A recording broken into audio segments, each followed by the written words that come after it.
Assalamualaikum warahmatullahi wabarakatuh. Selamat pagi Bapak Ibu sekalian dan salam sejahtera.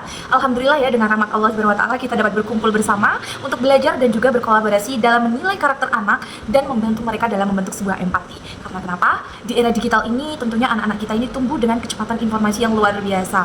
Namun demikian, tentunya ada pertanyaan mendasar yang perlu kita jawab bersama ya Bapak Ibu, yaitu mampukah mereka memahami perasaan orang lain? Mampukah mereka juga merasakan sakitnya jika ada temannya yang diejek, atau bahkan merasakan bahagia ketika temannya itu meraih prestasi? Nah, kalau sepenuhnya jawabannya iya, maka kita perlu nih pekerjaan rumah besar untuk menghadapi atau membentuk sebuah empati di dalam diri anak kita di usia dini. Nah, lalu bagaimana caranya mengajarkan empati pada anak di tengah kesibukan kita sehari-hari? Jawabannya tidak sesulit itu Bapak Ibu. Kita bisa memulai dari hal-hal sederhana seperti membacakan buku cerita yang ada pesan moral, kemudian mengajarkan anak untuk berbagi, terus kemudian atau hanya sekedar mendengarkan keluh kesah mereka dengan penuh perhatian. Dari contoh-contoh nyata itu Bapak Ibu, itu kita bisa mengalir ya untuk membentuk atau mengembangkan sebuah empati pada diri anak kita sendiri.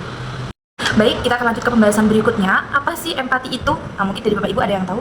Jadi, empati itu bukan hanya sekedar rasa kasihan ya Bapak Ibu, tetapi empati itu adalah kemampuan dalam memahami atau menanggapi perasaan orang lain itu dengan kepedulian. Nah, ketika anak kita ini tumbuh dengan empati yang besar, maka kepribadiannya itu akan hangat, sabar, dan mudah untuk bekerja sama ya dalam pertemanan atau dalam hal dunianya. Nah, jadi bukan hanya cerdas secara akademik Bapak Ibu, anak kita akan cerdas juga secara emosional.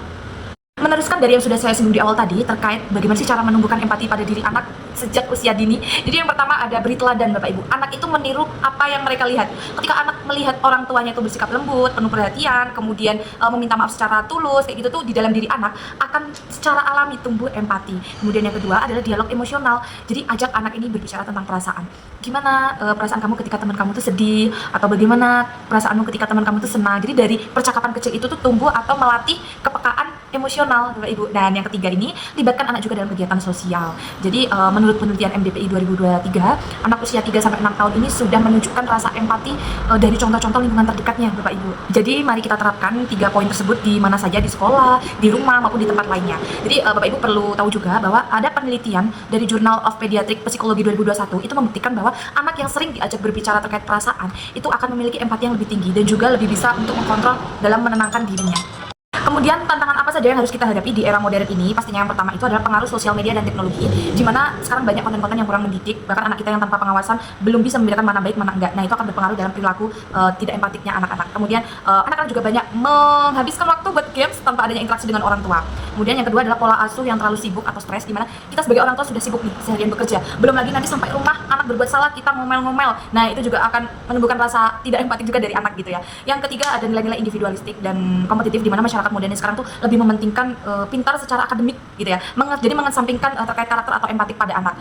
Seperti kayak persaingan. Nah, itu kan anak kayak peduli dengan dirinya sendiri tanpa memikirkan orang lain gitu. Kemudian yang keempat adalah kurangnya model perilaku empati, di mana anak-anak kita tuh mengidolakan seorang artis atau selebriti yang kurang menunjukkan empati, atau bisa juga contoh-contoh di lingkungannya yang sudah kita singgung di awal tadi ya, 3 poin itu kurang, makanya dapat menghambat pengembangan empati di diri anak kita. Yang kelima, bisa saja kurikulum pendidikan di sekolah itu kurang fokus pada perasaan atau emosional, jadi mereka lebih fokus kepada akademik tanpa adanya pengembangan atau pembelajaran sosial dan juga emosional.